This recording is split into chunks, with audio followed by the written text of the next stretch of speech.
Well, hello, and welcome to another episode of Ending Physician Overwhelm. Today, we're going to be talking about procrastination, everyone's favorite topic. Thinking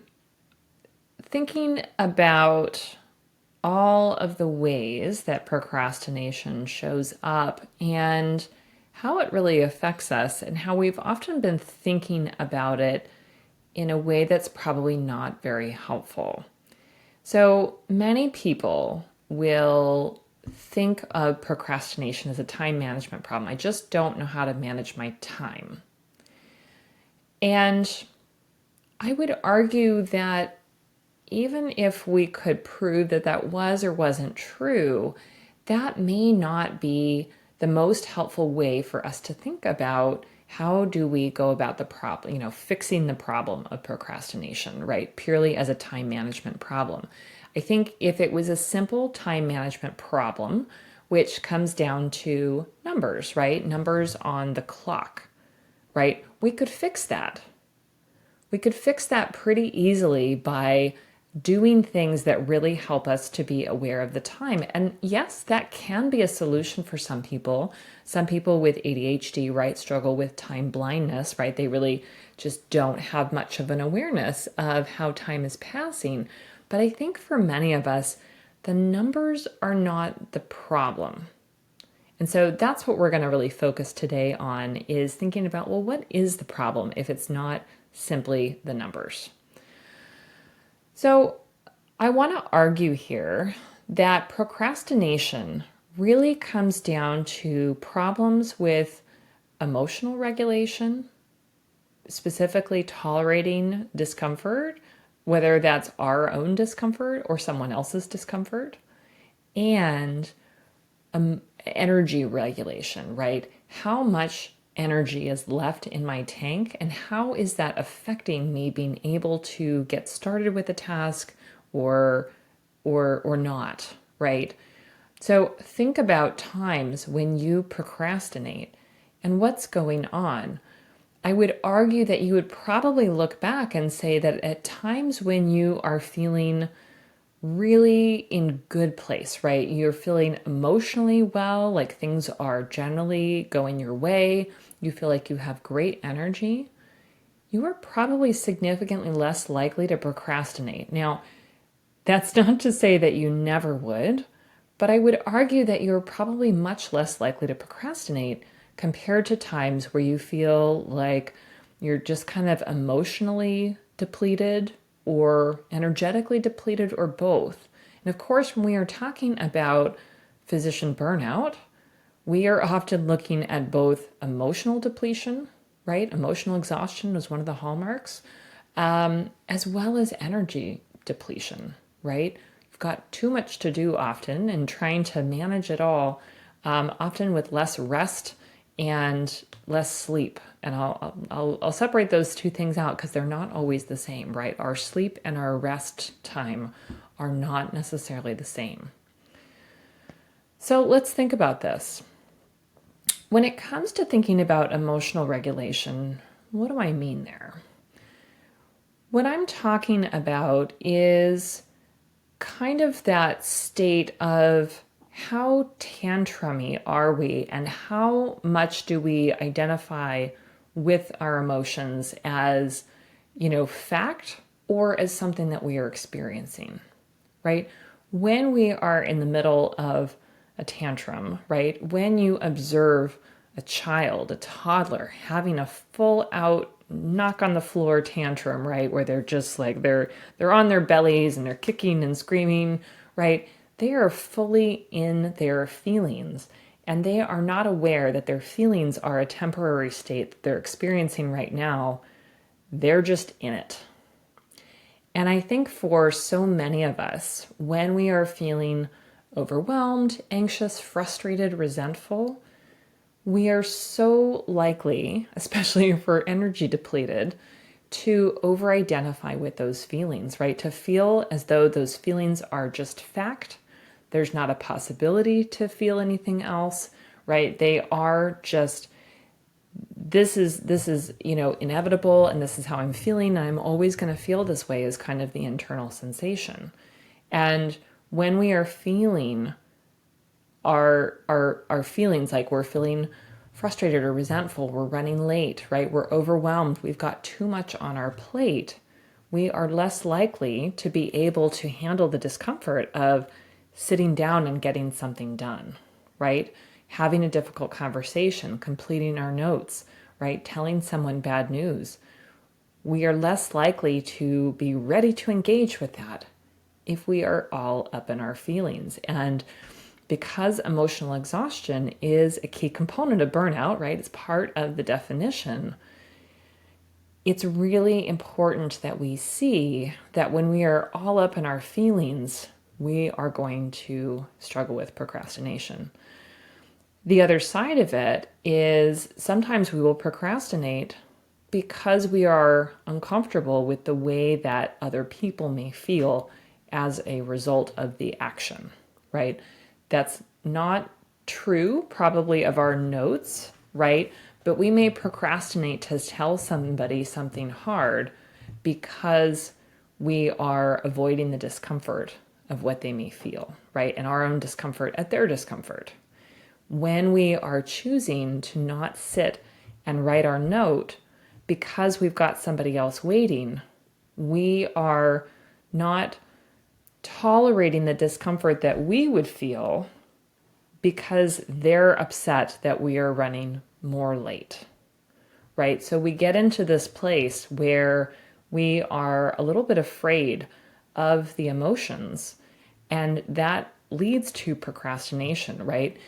You might ultimately have a better experience if you sat and finished the note, right as soon as your patient is done, even if you've got another patient in the room, because you'll be able to focus and attend to it. But because you're already feeling, let's say, emotionally depleted, your expectation of your own ability to be able to tolerate someone else being upset at you running more late may be getting in the way of you sitting and getting your note done, even if it would simply be another 2 to 3 minutes. I think it's really important that we understand this piece because, as you can see, there's a lot more baked in there than the time. The time might be 2 to 3 minutes to finish the note, but what we're really talking about is uncomfortable emotions in ourselves and in other people. I would argue that that's the thing that's actually keeping us from getting the stupid note done, right? It's not the 2 to 3 minutes. It's not a time management issue. It's the emotional part. Now, the energy regulation is another thing, right? And that is simply how much gas is in your tank, right? When you are feeling tired, when you are feeling emotionally run down, your energy level is low. And although our healthcare system would like to assume that physicians don't have energy levels other than full, right? Because that's where they think that we should magically stay.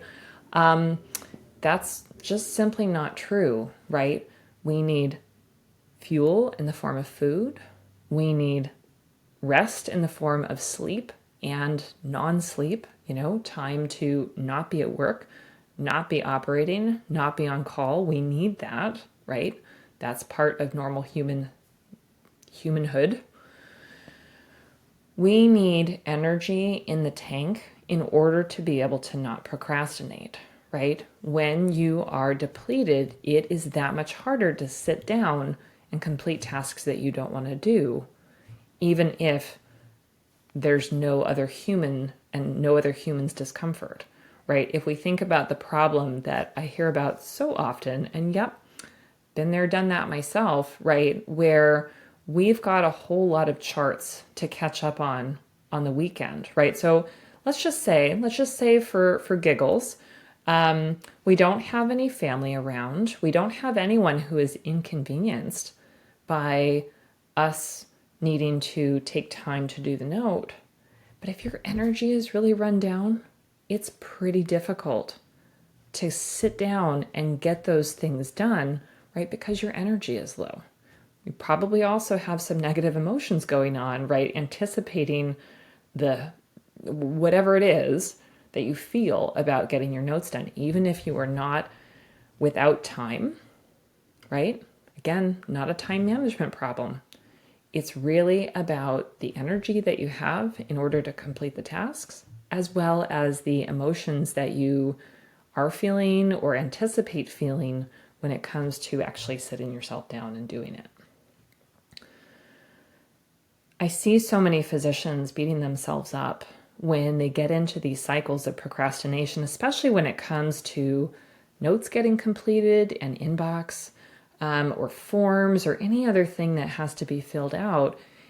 And often feeling like it's this simple time management problem. And I would argue it is not.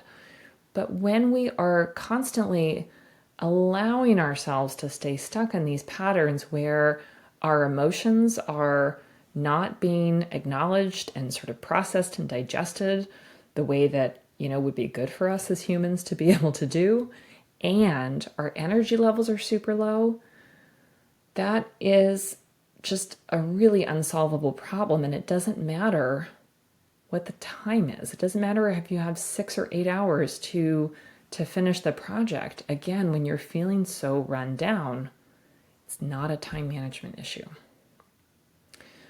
So that's pretty, pessimistic seeming. It's not really. It's just a way that we can better understand what's going on if we constantly find ourselves getting stuck in this pattern. When we get excited about, I don't know if we get super excited, but, I'm going to, take this course. I'm going to sit down with somebody from Epic and I'm going to make a bunch of dot phrases, right? We have to recognize that the problem of solving, our notes and our inbox, really focusing on that today because it's such a big area of procrastination. It's not simply about having these tools or having the time. It's really about our emotions and our energy. And I think it's very easy to miss that, right? Because on a superficial level, it seems like it's about time. So again, let's talk about how we can start to address this in a different way than thinking that I simply need to create the right dot phrase and then I'll be just fine. So I would argue that there are a few things, 3 things I'm going to say, that will be helpful for us in starting to solve the problem of procrastination, especially as it relates to notes and inbox and all the stupid paperwork things that we have to do. So one simply starts with awareness of self. Awareness of where we struggle emotionally.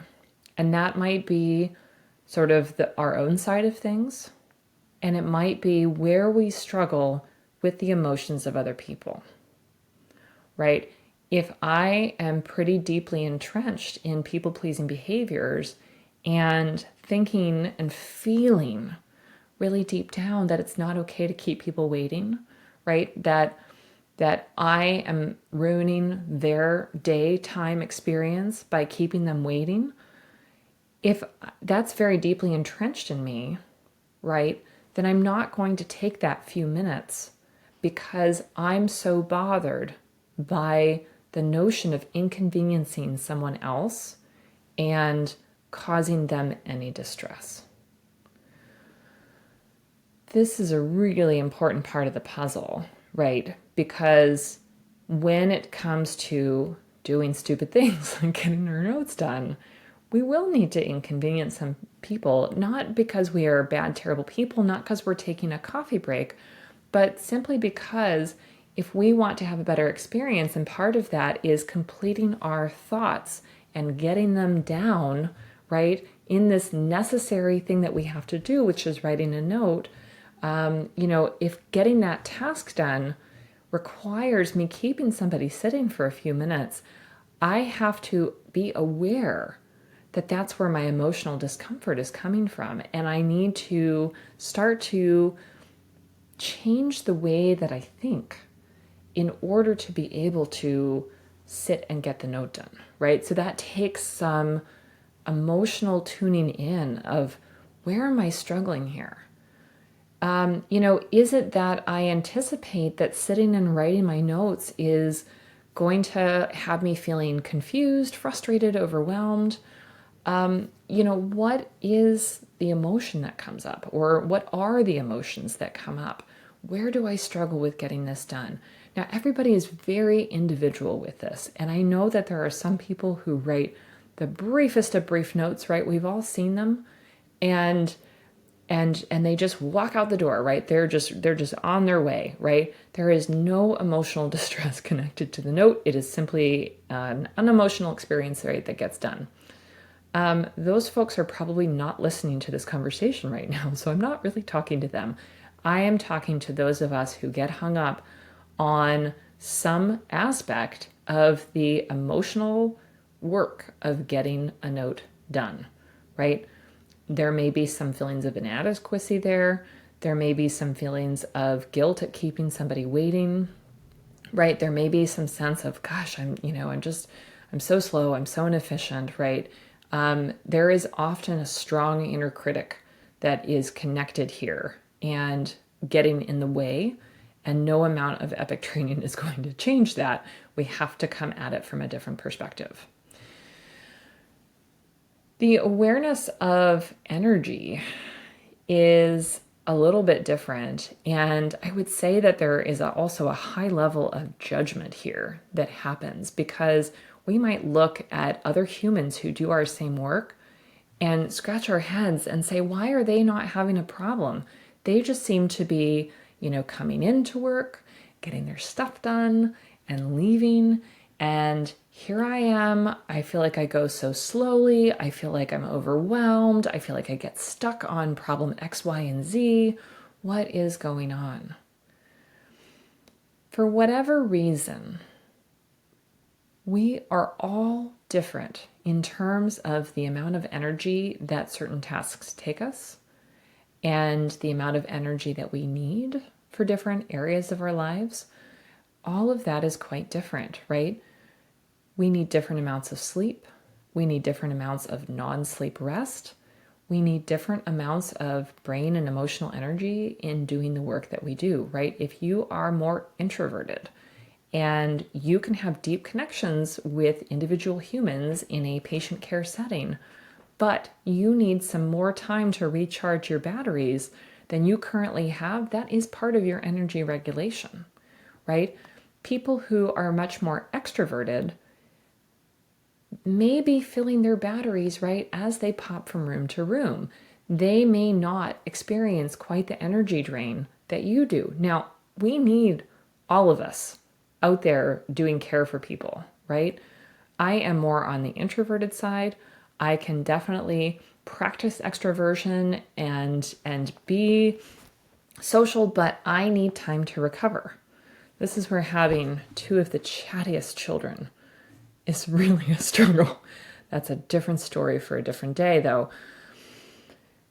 We need to be aware of what we need energetically and to be able to help give ourselves back the energy that we need without judging ourselves compared to the other humans that we see, right?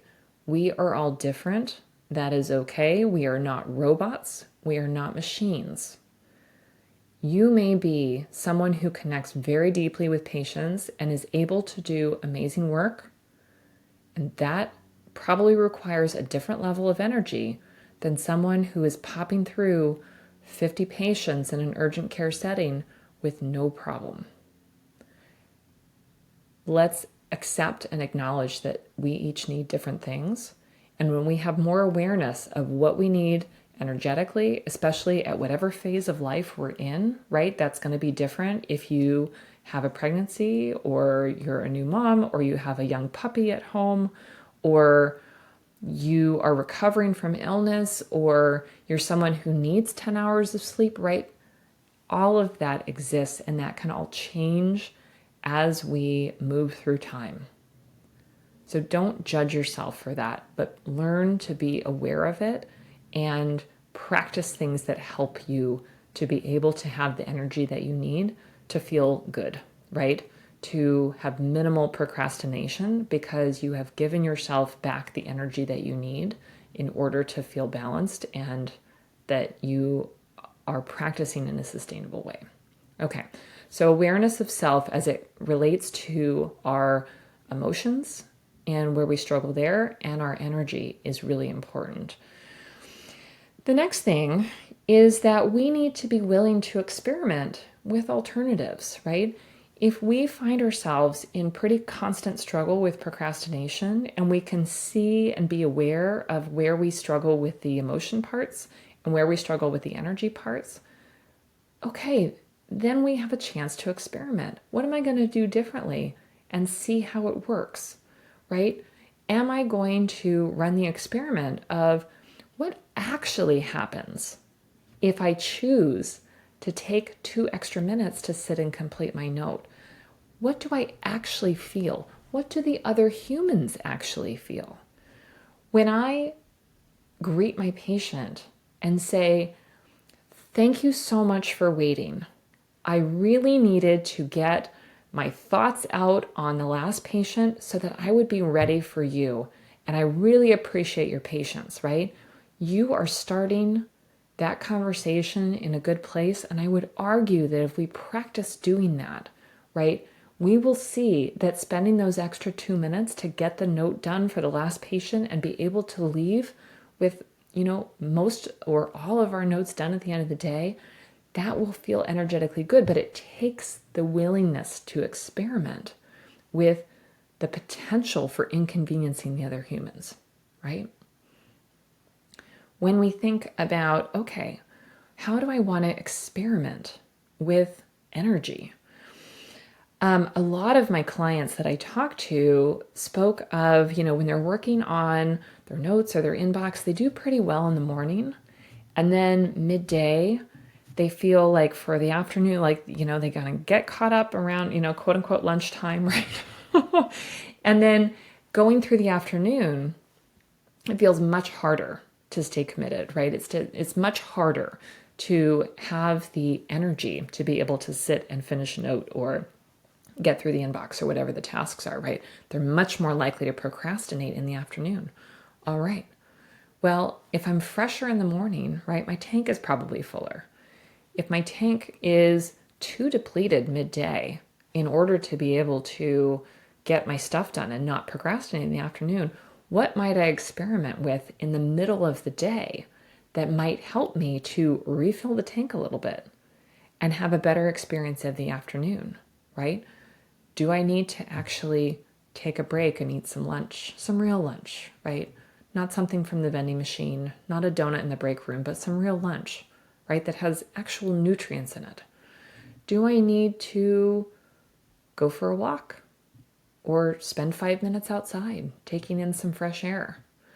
One of my colleagues turns off the light in his exam room and sits and does a quiet meditation at lunchtime for about 10 minutes, right? There are things that we can try doing in the middle of our day if we're willing to experiment that may give us a different outcome when we can recognize the energy component of it, right?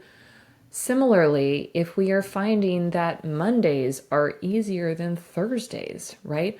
Do I need to do something intentionally differently with my energy through the week in order to be able to have a better experience at the end of the week, right? Play around with it. Be willing to experiment, but it takes some awareness of what's actually going on rather than simply relying on this as, it's just a time management problem and I just need a timer, a planner, a journal. I just need, some kind of tool.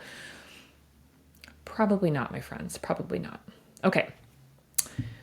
And then, now this one is a new practice for most of us. But I would argue that in order to stop procrastinating, right, it also requires us to choose to start celebrating our progress rather than focusing on where we are not. So focusing on where we are not looks like, I can't believe you still ended the day with four notes left. Celebrating our progress right, is recognizing, wow, all right, I usually only get 8 notes done by the end of the day out of 16. But today I did 12. I did 12 out of my 16 notes. That is such amazing progress. We as high achievers are really bad at this generally, at celebrating our progress. Now, ironically, I think many of us are pretty good about doing this in our patients, right? If your patient currently takes their medication 1 day a week on average, and you get them up to taking it 4 days a week, are you going to judge them for not doing it all 7 days? Or are you going to be like, wow, that's great work. I'm really impressed. What did you do to get there, right? We're going to come at it from a way different energy, probably than we would reflect on ourselves.